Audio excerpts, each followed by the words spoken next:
안녕하세요. 황제 전도사입니다. 오늘 함께 살펴볼 말씀은 사무엘 상하입니다. 우리가 지금 보는 사무엘 상하는 두 권으로 나뉘어져 있었으나 본래는 한 권인 책이었습니다. 사무엘이 왕정시대 창립에 지대한 공을 세웠기 때문에 사무엘의 이름을 따서 사무엘의 책들이라고 불렸습니다. 사무엘 상하는 사무엘, 사울, 다윗, 이 세 인물을 중심으로 이야기가 펼쳐지는데요. 마지막 사사였던 사무엘로 사사시대가 끝나고 왕정이 시작되는 과정을 보여줍니다. 또 왕이 세워지긴 했지만 여전히 이스라엘의 영원한 왕 되신 하나님과의 관계에서 이스라엘이 어떻게 해야 하는지, 특별히 하나님이 세우신 왕이 어떻게 해야 하는지, 또 그 결과는 무엇인지를 보여주고 있습니다. 좀 더 말씀을 살펴볼까요? 사무엘상 1에서 7장은 사무엘의 이야기입니다. 자녀가 없어서 괴로워하던 한나가 간절한 마음으로 하나님께 기도했고 하나님은 사무엘을 주심으로 응답하셨습니다. 한나는 자신이 서원한 대로 사무엘을 나실인으로 만들고 하나님께 드립니다.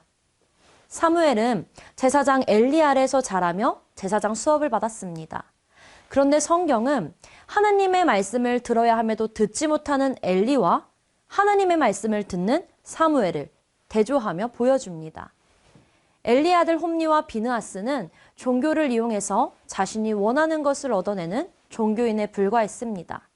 그럼에도 엘리는 이들을 훈육하지 않았죠. 이것은 당시 이스라엘의 타락한 종교상을 적나라하게 보여주는 것입니다. 반면 사무엘은 2장 26절에 아이 사무엘이 점점 자라매 여호와와 사람들에게 은총을 더욱 받더라 라며 예수님과 거의 동일한 표현으로 묘사되고 있습니다. 사무엘 시대는 새로운 강적으로 부상하는 블레셋이 이스라엘을 괴롭히는 시대였습니다. 이스라엘은 블레셋과의 전쟁에서 4,000명이나 죽는 참패를 당했고 언약궤를 가지고 다시 전쟁에 나갑니다. 하나님의 능력을 의지한 것이 아니라 언약궤에 특별한 힘이 있어서 자신들을 보호해 줄 것이라는 미신적인 믿음에 의한 것이었죠. 결국 이스라엘은 전쟁에서 패하고 언약궤까지 빼앗깁니다. 홈리와 비느하스는 죽임을 당하죠. 이 소식을 들은 엘리는 의자에서 뒤로 넘어져 목이 부러져 죽습니다. 한편 언약궤를 탈취한 블레셋 사람들은 여호와를 이겼다고 생각하며 언약궤를 그들 신전에 둡니다. 하지만 하나님께서는 언약궤를 엎드려뜨리시고 머리와 손목을 끊어내고 독한 종기를 보내므로 자신을 드러내십니다. 이것으로 블레셋 사람들은 언약궤를 치워버리려고 합니다. 그렇게 언약궤는 기럇 여아림이라는 후미진 성읍에 한동안 묻혀있게 됩니다. 7장에서 이스라엘은 드디어 자신들의 죄를 회개한 듯 사무엘에게 나와 하나님께로 돌아갈 방법을 간구합니다. 사무엘은 민족 차원의 회개를 촉구했으며 하나님의 도우심으로 블레셋 족속들을 패배시킵니다. 사무엘상 8에서 15장은 사무엘과 사울이 등장하는 부분입니다. 이스라엘은 블레셋과 암몬 족속의 위협에서 불안함을 느꼈습니다. 뿐만 아니라 사무엘의 아들들이 사무엘을 따르지 않고 부정부패를 일삼았습니다. 이러한 문제 속에서 이스라엘은 왕을 달라고 요구합니다. 자신들도 주변 국가들처럼 왕이 있다면 이러한 문제가 해결되고 전쟁에서 이길 것이라고 생각한 거죠. 하지만 이스라엘 백성은 하나님의 특별한 선택에 의해 언약 관계로 맺어진 백성들입니다. 하나님은 이스라엘과 언약을 맺으시며 하나님 한 분만이 그들의 왕이라는 사실을 알려주었고 여러 차례 직접 보여주셨습니다. 그러나 이스라엘은 그것을 다 잊어버리고 왕이 세워지면 다 해결될 것이라고 믿었던 겁니다. 하나님은 결국 이들의 요구를 들으셨고 사무엘을 통해서 첫 왕인 사울을 세우십니다. 하나님은 하나님의 말씀을 듣는 왕을 원하셨습니다. 그러나 사울은 그러지 못했죠. 13장에서 15장은 사울의 불신앙을 보여주는데요. 사울은 사무엘이 오기 전, 즉 제사장 없이 직접 희생제사를 집례하였으며 진멸하라는 명령을 자기식으로 해석해서 아말렉 왕 아각과 소와 양의 좋은 것들은 멸하지 않았습니다. 이것으로 하나님은 사울의 이스라엘 왕 자격을 박탈하십니다. 그리고 사무엘상 15장 35절에서 여호와께서 사울을 이스라엘의 왕으로 삼으신 것을 후회하셨다라고 기록하고 있습니다. 사무엘상 16장에서는 새로운 왕 다윗이 등장합니다. 하나님은 사무엘을 통해서 다윗을 미래의 왕으로 세우십니다. 성경은 여호와의 영이 떠난 사울과 여호와의 영이 임한 다윗을 대조하고 있습니다. 블레셋을 두려워하였던 사울과 다르게 다윗은 만군의 여호와의 이름으로 블레셋 사람 골리앗과 싸워서 이깁니다. 18장부터 31장까지는 대부분 사울이 다윗을 추격하는 이야기로 채워집니다. 사울은 다윗에 대한 질투로 그를 죽이려고 했습니다. 하지만 다윗은 사울을 죽일 2번의 기회가 있었음에도 여호와께서 기름 부으신 자를 자신의 손으로 들어 해하려고 하지 않았죠. 그 후 다윗은 블레셋에 망명해서 일시적으로 체류하나 하나님이 그를 지켜주셔서 해를 당하지 않습니다. 하지만 사울은 블레셋 사람들이 추격하는 중에 스스로 죽는 수치스러운 최후를 맞습니다. 사무엘하는 왕이 된 다윗의 이야기를 다루고 있습니다. 총 3부분으로 나눠서 살펴볼 수 있는데요. 1에서 10장은 다윗이 왕이 된 것과 그의 신실함에 초점을 맞추고 있습니다. 11장에서 20장은 다윗의 범죄와 그 결과를, 또 21장에서 24장은 다윗과 그의 통치에 대한 최종적인 평가로 볼 수 있습니다. 1에서 4장에서 다윗은 사울의 소식을 듣고 애도합니다. 그리고 여호와의 인도하심을 따라 블레셋을 떠나 헤브론으로 이동해서 유다의 왕으로 기름 부음 받습니다.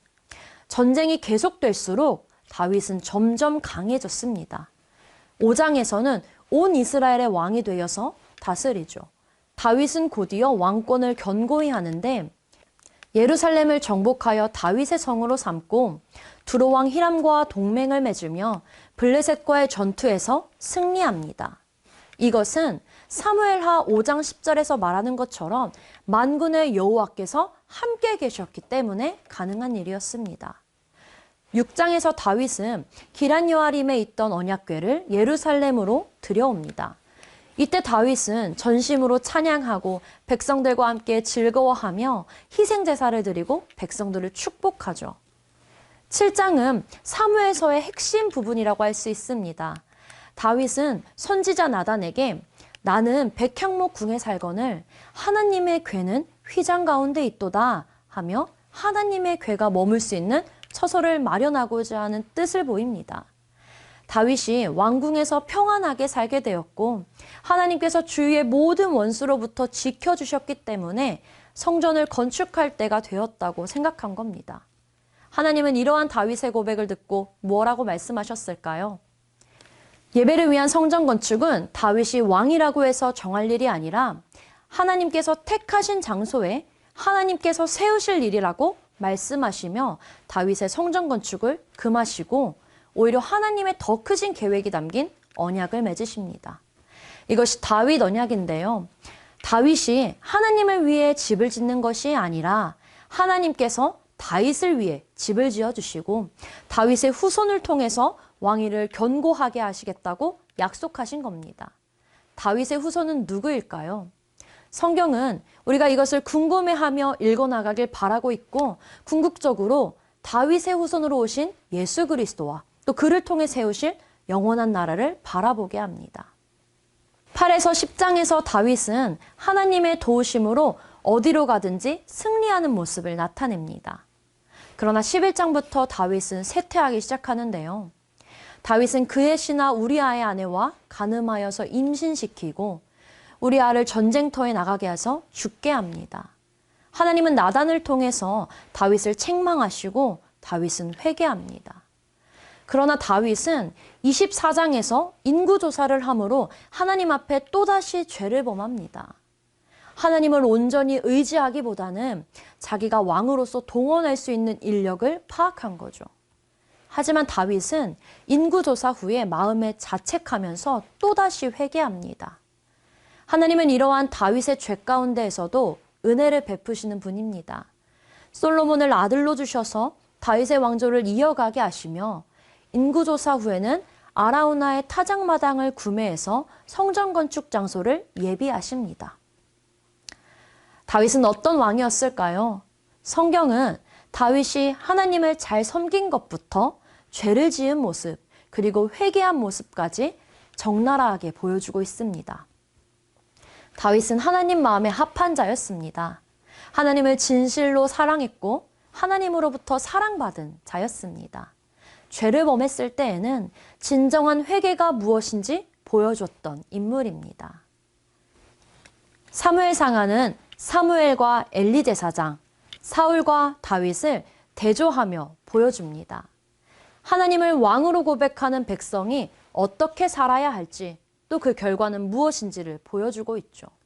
바라기는 말씀을 통해서 나는 하나님 앞에 어떤 모습으로 살아가고 있는지, 그럼에도 언약 백성을 향한 신실하신 하나님의 사랑은 무엇인지를 깨닫는 시간 되기를 소망합니다.